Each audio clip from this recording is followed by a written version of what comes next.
നമുക്ക് നിധിയുടെ സുധീഷിന്റെ നാളത്തെ നല്ലൊരു കഥ കേട്ടാലോ? എല്ലാ ദിവസവും ഉച്ചയ്ക്ക് പിറ്റേ ദിവസത്തെ നിധിയുടെ സുധീഷിന്റെ വിശേഷങ്ങളൊക്കെ ചാനലിനകത്ത് അപ്ലോഡ് ചെയ്യുന്നുണ്ട് കേട്ടോ. കാണാൻ താല്പര്യമുള്ളവർ കയറി കാണുകയും വീഡിയോ ഇഷ്ടപ്പെടുവാണെന്ന് ലൈക്ക് ചെയ്യാനും മറക്കരുതേ.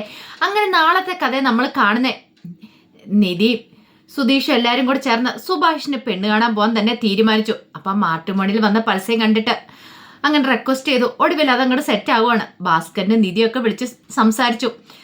വീട്ടുകാർക്ക് പ്രശ്നങ്ങളൊന്നുമില്ല. അപ്പൊ ഇന്നൊരു നല്ല ദിവസമാണ്. അപ്പോൾ ഒരു നല്ല മുഹൂർത്തമുണ്ട്. ആ സമയത്ത് തന്നെ പെണ്ണ് കാണാൻ പോകാൻ തന്നെ തീരുമാനിച്ചു. വീട്ടുകാരോട് ഭാസ്കരൻ വിളിച്ച് കാര്യങ്ങളൊക്കെ സംസാരിച്ചു. ഭാസ്കരൻ നല്ല ഡീസൻ്റ് ആയിട്ട് തന്നെ സംസാരിക്കുന്നത്. അത് നിധിയാണ് അങ്ങനെ പറഞ്ഞത്. എങ്ങനെ പറയണം എന്നൊക്കെ നിധി പഠിപ്പിച്ചു വിട്ടിട്ടുണ്ടായിരുന്നു. ഭാസ്കര ഫോൺ വിളിച്ച് സംസാരിച്ചത്. അങ്ങനെ കാര്യങ്ങളൊക്കെ ഓക്കെ. ഇനി പോയി കണ്ടാൽ മാത്രം മതി. അപ്പോൾ വൈകുന്നേരം കാണാൻ പോകാൻ തീരുമാനിച്ചു. ഒരു 5:30 സമയത്ത് അവിടെ എത്താന്ന് പറഞ്ഞു. പക്ഷേ സുഭാഷിനോട് ഈ കാര്യം പറഞ്ഞിട്ടുണ്ടായിരുന്നില്ല.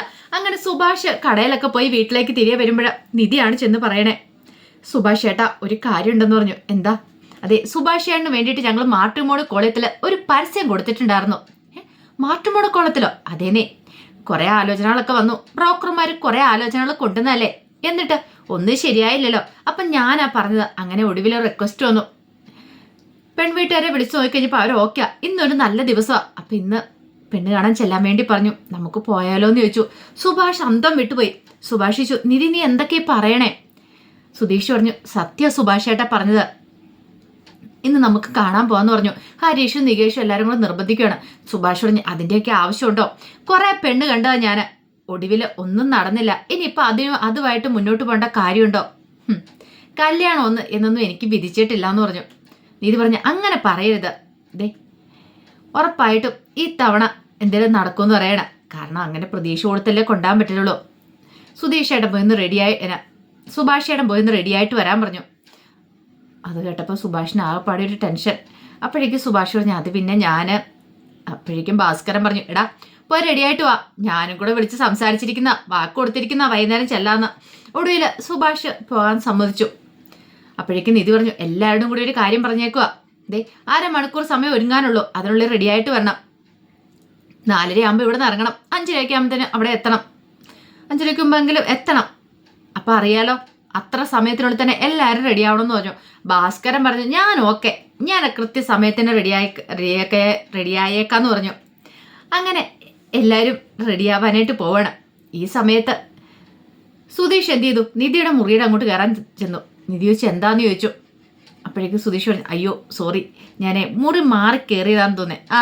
ആയിക്കോട്ടെ എന്ന് പറഞ്ഞു.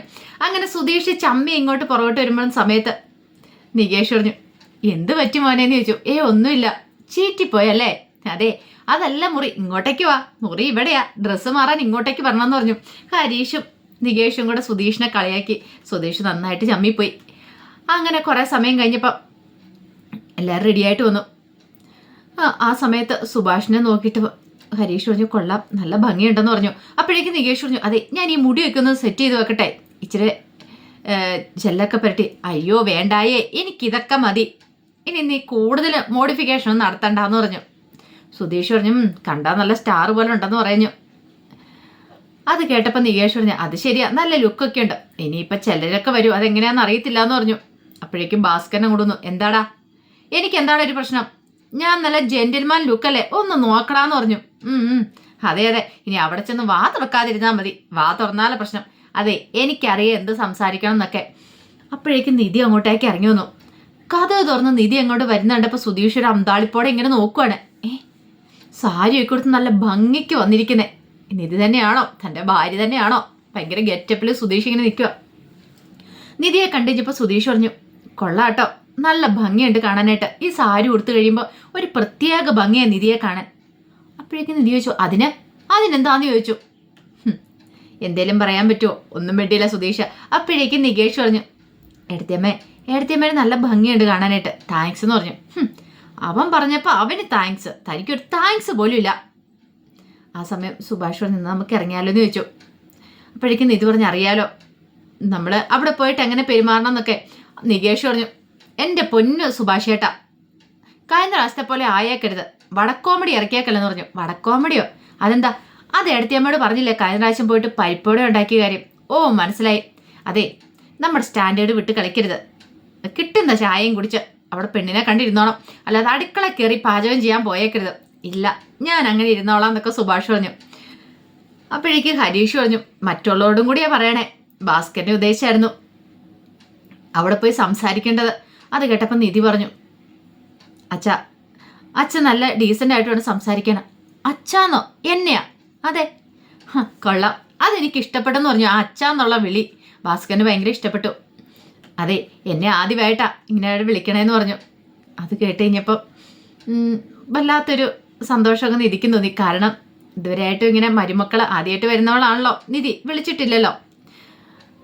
അത് കേട്ട് കഴിഞ്ഞ് ഭാസ്കരൻ പറഞ്ഞു, അവിടെ പോയി പെരുമാറുന്ന കാര്യമൊക്കെ എനിക്കറിയാം, സംസാരിക്കാൻ എനിക്കറിയാം, ഞാൻ നല്ല ഡീസൻ്റ് ആയിട്ട് സംസാരിക്കോളൂ.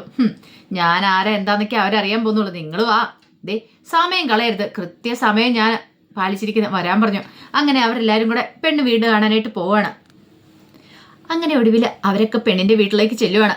ചെന്ന് കയറി കഴിഞ്ഞപ്പോഴത്തേനും പെണ്ണിന്റെ അച്ഛനും അമ്മയും അവരൊക്കെ വന്ന് സ്വീകരിച്ചു. അങ്ങനെ അകത്ത് കയറി കഴിഞ്ഞപ്പോഴത്തേനും സംസാരിക്കാനായിട്ട് പറയാണ് ഭാസ്കരനോട് നിധി. ഭാസ്കരനൊന്നും മിണ്ടാതിരിക്കുകയാണ്. അപ്പോഴേക്കും ഭാസ്കരൻ ആദ്യം എഴുന്നേറ്റ് നമസ്കാരമൊക്കെ പറഞ്ഞിട്ട് വീണ്ടും ഇരിക്കണം. അപ്പോഴേക്കും നിധി പറഞ്ഞു, സംസാരിക്കച്ചാന്ന് പറയണം. ഒടുവിൽ ഭാസ്കരൻ പറഞ്ഞു, അതെ, എൻ്റെ പേര് ഭാസ്കരന്, എനിക്ക് 4 ആൺകുട്ടികളാണ് ഉള്ളത്. ഇത് സുഭാഷ്, ഹരീഷ്, സുധീഷ്, നികേഷ്, അങ്ങനെ എല്ലാവരുടെയും പേരും കാര്യങ്ങളൊക്കെ പറഞ്ഞു. പിന്നെ ഈ നിൽക്കുന്ന എൻ്റെ മരുമോളാ, അതായത് സുധീഷിന്റെ ഭാര്യ എന്ന് പറഞ്ഞു. അത് കേട്ടപ്പോൾ സുധീഷിന് ഭയങ്കര സന്തോഷമായി. തൻ്റെ ഭാര്യ, അത് കേൾക്കാൻ തന്നെ എന്തൊരു സുഖമാ, അങ്ങനെയൊക്കെ മനസ്സിൽ വിചാരിച്ചു. പിന്നീട് പറഞ്ഞു, അതെ, ഞാൻ നേരത്തെ ലോറിയൊക്കെ ഓടിക്കാൻ പോകായിരുന്നു, ഡ്രൈവറായിരുന്നു. പക്ഷെ ഇപ്പം ജോലി ഒന്നുമില്ല, ഞാൻ വീട്ടിലിരിക്കുക, മക്കളെ കാര്യങ്ങളൊക്കെ നോക്കുന്നത്. പിന്നെ ഏറ്റവും ഇളയവന് കോളേജിൽ പഠിക്കുക, ബാക്കി എല്ലാവർക്കും ഓരോ ജോലികളും കാര്യങ്ങളൊക്കെ ഉണ്ട്. പിന്നീട് സുഭാഷിനെ കാണിച്ചിട്ട് പറഞ്ഞു, ഇതാണ് കല്യാണ ചെക്കൻ എന്നൊക്കെ പറഞ്ഞു. അതിനുശേഷം പെണ്ണിൻ്റെ അച്ഛൻ പെണ്ണിൻ്റെ വീട്ടുകാരെയൊക്കെ പരിചയപ്പെടുത്തുന്നുണ്ട്. പിന്നീട് പറഞ്ഞു, അതെ, എൻ്റെ മോള് BCom കഴിഞ്ഞതാണ്. അതിനുശേഷം ഒരു ജ്വല്ലറി സെയിൽസ് ഗേളായിട്ട് ജോലി ചെയ്യുമായിരുന്നു. അവളുടെ ഇഷ്ടത്തിനനുസരിച്ച് പിന്നെ നല്ല നല്ല ആലോചനകൾ വരുവാണെങ്കിൽ കല്യാണം നടത്തിവിടാൻ എന്നൊരു ചിന്തയായിരുന്നു ഞങ്ങൾക്കെന്നൊക്കെ പറഞ്ഞു. അങ്ങനെ സംസാരിച്ചിരിക്കുന്ന സമയത്ത് പെണ്ണിൻ്റെ അമ്മ സ്വീറ്റ്സൊക്കെ കൊണ്ടുവച്ചു. ഈ സമയത്ത് ഭാസ്കരൻ എന്ത് ചെയ്തു? ഭാസ്കരനെ 2 കൈ കൊണ്ട് എടുക്കാൻ തുടങ്ങിയപ്പോൾ നിധി ഒന്ന് ഇങ്ങനെയൊന്ന് നോക്കി. അപ്പോഴേക്കും ഭാസ്കരൻ ഡീസൻ്റായി. അതിനുശേഷം സ്വീറ്റ്സ് ഒക്കെ കഴിച്ചു. അപ്പോഴേക്കും പെണ്ണിന് ചായയൊക്കെ ആയിട്ട് വന്നു. പെണ്ണിനെ കണ്ടു കഴിഞ്ഞപ്പോൾ സുഭാഷിനോട് പറഞ്ഞു, സുഭാഷ് ചേട്ടാ നോക്ക്. പെണ്ണിനെ നോക്കാനായിട്ട് പറയണം. സുഭാഷ് ഒന്ന് നോക്കി. അങ്ങനെ പെണ്ണ് കൊണ്ടുവന്ന് സുഭാഷിനും സുധിക്കും നികേഷിനും എല്ലാവർക്കും ചായയൊക്കെ കൊടുത്തു. ചായയൊക്കെ കൊടുത്ത് കഴിഞ്ഞിട്ട് പെണ്ണിനെ അവിടെ പിടിച്ചിരുത്തി പെണ്ണിൻ്റെ അച്ഛന്. പിന്നീട് അവരിങ്ങനെ സംസാരിക്കണം ഓരോ കാര്യങ്ങളെക്കുറിച്ചൊക്കെ. അതിനുശേഷം പറഞ്ഞു, ഇനിയിപ്പം ചെക്കനും പെണ്ണിനും തമ്മിൽ എന്തെങ്കിലുമൊക്കെ സംസാരിക്കാൻ കാണുമല്ലോ പരസ്പരം, അവർക്ക് തമ്മിൽ എന്തെങ്കിലും ചോദിക്കാനും പറയാനും കാണും. സുഭാഷോട് എനിക്കൊന്നും ഇല്ലടാന്ന് സുധീഷിനോട് പറഞ്ഞു. ഇതെന്താ സുഭാഷ് ചേട്ടാ ഇങ്ങനെ പറയണേ? സുഭാഷ് ചേട്ടൻ പോയി സംസാരിക്കുക, ചുമ്മാ ഇങ്ങനെ മാറിയിരിക്കില്ലേ എന്നൊക്കെ പറഞ്ഞു. അത് പിന്നെ ഞാൻ എന്ത് സംസാരിക്കാനാ, അതൊന്നും പറഞ്ഞിട്ട് കാര്യമില്ല. അപ്പോഴേക്കും പെണ്ണിൻ്റെ അച്ഛൻ പറഞ്ഞു, അവർ പോയി സംസാരിച്ചിട്ട് വരട്ടെ എന്ന് പറഞ്ഞു. അങ്ങനെ ഒടുവിൽ സുഭാഷിനെയും കൂട്ടി പെണ്ണ് ആ ടെറസിൻ്റെ അങ്ങോട്ടേക്ക് പോവാണ്. അവൾ പോയി സംസാരിക്കാൻ പോയി. സുഭാഷിന് എന്ത് പറയണമെന്നൊന്നും അറിയത്തുണ്ടായിരുന്നില്ല. പണ്ട് തൊട്ടേ സുഭാഷ് അങ്ങനെയാണല്ലോ. പക്ഷേങ്കിൽ പെണ്ണ് നല്ല രീതിയിൽ തന്നെ സംസാരിക്കുന്നുണ്ട്. ഒടുവിൽ സുഭാഷിനോട് ചോദിച്ചു, അല്ല സുഭാഷ് ചേട്ടൻ അധികം അങ്ങനെ സംസാരിക്കുന്ന കൂട്ടത്തിലല്ല അല്ലേന്ന് ചോദിച്ചു. അല്ല അത് പിന്നെ ഞാൻ സംസാരിക്കും, പക്ഷേ എനിക്ക് മനസ്സിലായി. അല്ല ഇത്ര സമയം ഞാൻ ഓരോന്ന് പറഞ്ഞല്ലോ, സുഭാഷ് ചേട്ടൻ്റെ ഇഷ്ടങ്ങളെ കുറിച്ചൊന്നും പറഞ്ഞില്ല. സുഭാഷ് ചേട്ടൻ്റെ ഇഷ്ടം എന്താന്ന് ചോദിച്ചു. സുഭാഷ് പെട്ടെന്നാണ് ഓർത്തെ, തനിക്ക് പാചകം ചെയ്യാനൊക്കെ ഭയങ്കര ഇഷ്ടമാണ്, പക്ഷെ അതിവിടെ പറയാൻ പാടില്ല. പ്രത്യേകം പറഞ്ഞിട്ടുണ്ട് നികേഷൊക്കെ വടയുണ്ടാക്കുന്ന കാര്യത്തെക്കുറിച്ചൊന്നും പറയില്ലേന്ന്. പിന്നീട് സുഭാഷ് പറഞ്ഞു, അങ്ങനെയൊന്നുമില്ല, എനിക്ക് ഒരുമാതിരി എല്ലാം തന്നെ ഇഷ്ടമാണ്, അങ്ങനെയൊക്കെ പറയുന്നുണ്ട്. പിന്നീട് കുറേ സമയം അവർ ഓരോന്നൊക്കെ സംസാരിച്ച് താഴേക്ക് ഇറങ്ങി വരുവാണ്. അപ്പോഴേക്കും നികേഷ് ചോദിച്ചു, സംസാരിച്ച സുഭാഷ് ചേട്ടൻ നല്ല രീതിയിൽ കുഴപ്പമില്ല എന്ന് പറഞ്ഞു.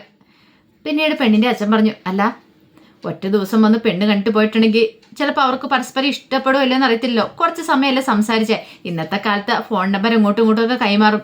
അതിനുശേഷം വിളിച്ച് അവർക്ക് തമ്മിൽ ഓക്കെ ആണെങ്കിലാണ് കല്യാണമൊക്കെ നടത്തുന്നത്. ഒരു കാര്യം ചെയ്യാം, ഞങ്ങൾ പെണ്ണിൻ്റെ നമ്പർ തരാമെന്ന് പറയണം, നിങ്ങൾ വിളിച്ചിട്ട് പറഞ്ഞാൽ മതി. ഇഷ്ടപ്പെടുമെങ്കിൽ ചെറുക്കനും പെണ്ണോട് ഒന്നുകൂടി ഒന്ന് സംസാരിക്കട്ടെ, അവർക്ക് ഇഷ്ടപ്പെടുവാണെങ്കിൽ മാത്രം നമുക്ക് ഈ കല്യാണമായിട്ട് മുന്നോട്ട് പോകാമെന്ന് പറഞ്ഞു. അത് കേട്ടപ്പം നിധി പറഞ്ഞു, ശരി ആയിക്കോട്ടെ എന്ന് പറഞ്ഞു. അങ്ങനെ പെണ്ണിൻ്റെ നമ്പർ സുധീഷ് ഫോണിനകത്ത് അടിച്ചെടുക്കുകയാണ്. പിന്നീട് സുധീഷ് ചെക്കൻ്റെ നമ്പറും കൊടുത്തു, സുഭാഷിൻ്റെ നമ്പറും കൊടുത്തു.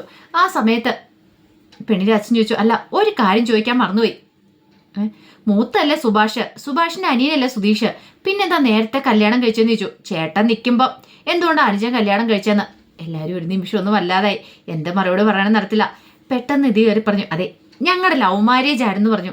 ഓ അങ്ങനെ, അത് വീട്ടിൽ കുറച്ച് പ്രശ്നങ്ങളൊക്കെ ഉള്ളതുകൊണ്ട് പെട്ടെന്ന് ഞങ്ങൾക്ക് വിവാഹം കഴിക്കേണ്ടതായിട്ട് വന്നു. ഓ അങ്ങനെയല്ലേ, ഇപ്പോഴാണ് മനസ്സിലായത്.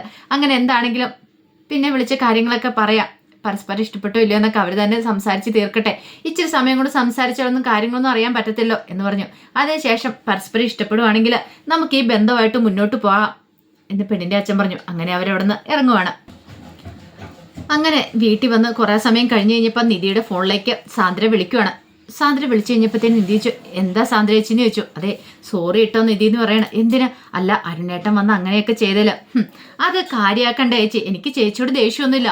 ചേച്ചി എന്നെ വിളിച്ചപ്പോൾ തന്നെ ഞാൻ അത് പറഞ്ഞില്ലായിരുന്നു മുമ്പ്.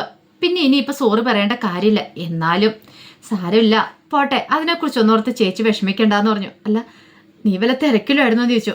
എന്ത് തിരക്ക്? ഇന്ന് പിന്നെ ഞങ്ങൾ പുറത്തു പോയായിരുന്നു പറഞ്ഞു.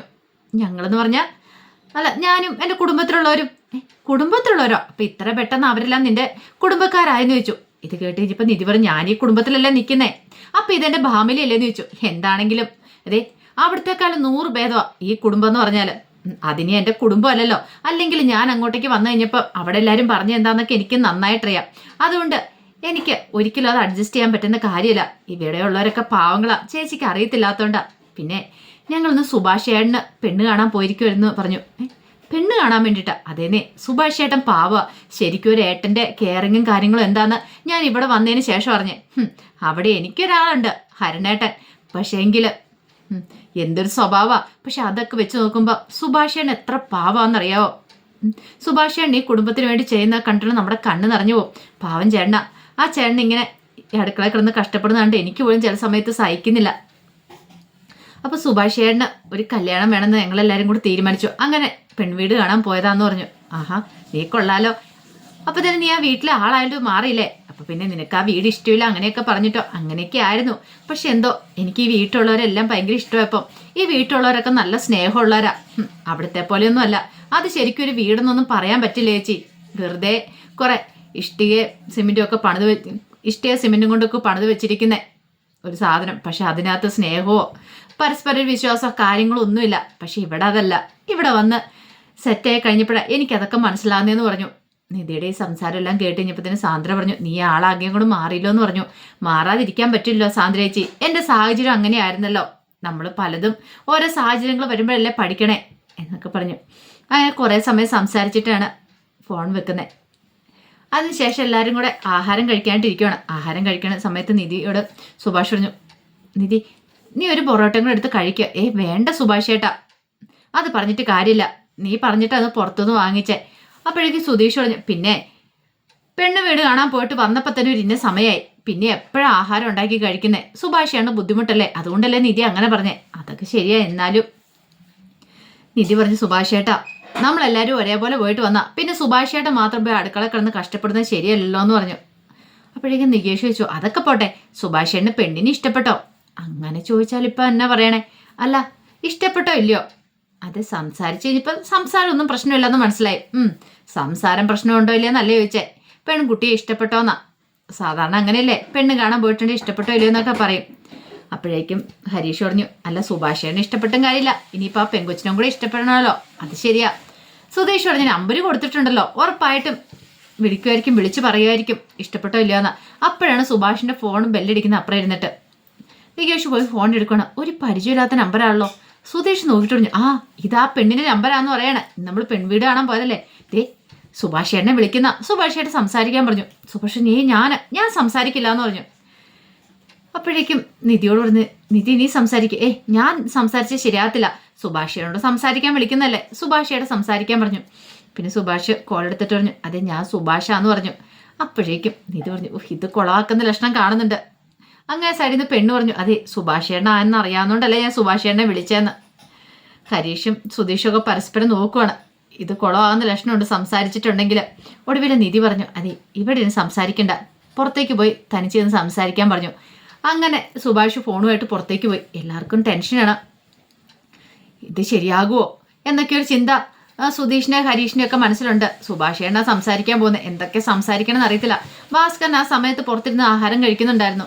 പിന്നീട് സുഭാഷിനോട് ഓരോന്നൊക്കെ ചോദിക്കുകയാണ്. അവള് ആ സമയം സുഭാഷ് മറുപടി പറഞ്ഞു. പിന്നീട് പെണ്ണിനോടാണെങ്കിൽ സുധീഷ് ചോദിച്ചു, അല്ല സുധീഷ് അല്ല സോറി സുഭാഷ് ചോദിച്ചു, നിനക്ക് കഴിക്കാനായിട്ട് ഇഷ്ടമുള്ളത് എന്താന്ന് ചോദിച്ചു. സീഡ്സ് ഒക്കെ ഇഷ്ടമാണെന്ന് ചോദിച്ചു. അതേന്നൊക്കെ പറയണം. അപ്പോൾ ഫുഡിനെ കുറിച്ചാണ് കൂടുതൽ സുഭാഷ് പറയണത്. ഇതെല്ലാം കേട്ട് കഴിഞ്ഞപ്പോഴത്തേനും ഭാസ്കരന് അകത്തേക്ക് അങ്ങോട്ട് കയറിപ്പോയി. പിന്നീട് നിധിയോടൊക്കെ പറഞ്ഞു, ഇത് സെറ്റാവുമെന്ന് എനിക്ക് തോന്നുന്നില്ല. അതെന്താ? അവൻ പറയുന്ന മൊത്തമേ ഫുഡിനെ കുറിച്ചാ പറയുന്നേ. ഓ എൻ്റെ പൊന്നെ, അവൻ സംസാരിക്കാതിരിക്കുവായിരുന്ന പ്രശ്നമില്ലായിരുന്നു. ഈ കല്യാണം എങ്ങനെ നടന്നു പോരാം, സംസാരിച്ചാൽ തീർന്നു എന്ന് പറഞ്ഞിട്ട് അകത്തേക്ക് പോവാണ്. ദൈവം പെട്ടോ. നികേഷ് പറഞ്ഞു, എനിക്ക് അപ്പോഴേ തോന്നി ഇത് ശരിയാകത്തില്ലെന്ന്. ഈ സുഭാഷേൻ്റെ ഒരു കാര്യം ഞാനൊന്ന് പോയി നോക്കട്ടെ എന്നും പറഞ്ഞ് നികേഷ് പിന്നെ വന്ന് നിൽക്കുകയാണ്. ശരിയാണ്, ഭക്ഷണത്തെക്കുറിച്ചാണ്, ഭക്ഷണം ഉണ്ടാക്കുന്നതിനെക്കുറിച്ചും അത് അങ്ങനെ വെക്കുന്നതിനെക്കുറിച്ചും ഇങ്ങനെ വെക്കുന്നതിനെക്കുറിച്ചും ഒക്കെ പെണ്ണിന് ബോറടിക്കാൻ തുടങ്ങിയിട്ടുണ്ടായിരുന്നു. ഇതെല്ലാം കേട്ട് കഴിഞ്ഞപ്പോൾ പിന്നീട് നികേഷ് എന്നിട്ട് പറഞ്ഞു, എൻ്റെ പൊന്നു നിധിയടത്തി, ഇത് സെറ്റാവത്തില്ല. ഈ സുഭാഷേൻ്റെ ഒരു കാര്യം, സുഭാഷേണ്ണന് റൊമാൻറ്റിക്കായിട്ട് സംസാരിക്കാൻ പോലും അറിയത്തില്ല. നേരെ ജോബി ഒരു പെണ്ണുങ്ങളോട് സംസാരിക്കാൻ അറിയത്തില്ല. ആഹാരം ഉണ്ടാക്കുന്നതിനെ കുറിച്ച് എപ്പോഴും സംസാരിച്ചുകൊണ്ടിരിക്കുന്നത്. ആ പെണ്ണ് ഫോൺ വെച്ചിട്ട് പോകാതിരുന്ന ഭാഗ്യം എന്നൊക്കെ പറഞ്ഞു. അപ്പോൾ അതിൻ്റെ വിശേഷങ്ങളൊക്കെ നമ്മൾ നാളെ കാണാൻ പോകുന്നത്. ആ വിശേഷങ്ങളൊക്കെ നമുക്ക് എല്ലാവർക്കും കാത്തിരിക്കാം കേട്ടോ. അതിനു മുമ്പായിട്ട് ആദ്യമായി കാണുന്നവരുണ്ടെങ്കിൽ ചാനൽ ഇഷ്ടപ്പെട്ട ഒന്ന് സബ്സ്ക്രൈബ് ചെയ്യാൻ മറക്കരുത്. വീഡിയോ ഇഷ്ടപ്പെടുവാണെങ്കിൽ ലൈക്ക് ചെയ്യാനും നിങ്ങളുടെ വിലയേറിയ അഭിപ്രായങ്ങളൊക്കെ രേഖപ്പെടുത്താനും മറക്കരുത് കേട്ടോ. ഒരിക്കൽ കൂടി എല്ലാവർക്കും ശുഭദിനം നേർന്നുകൊണ്ട് നിർത്തുന്നു. നന്ദി.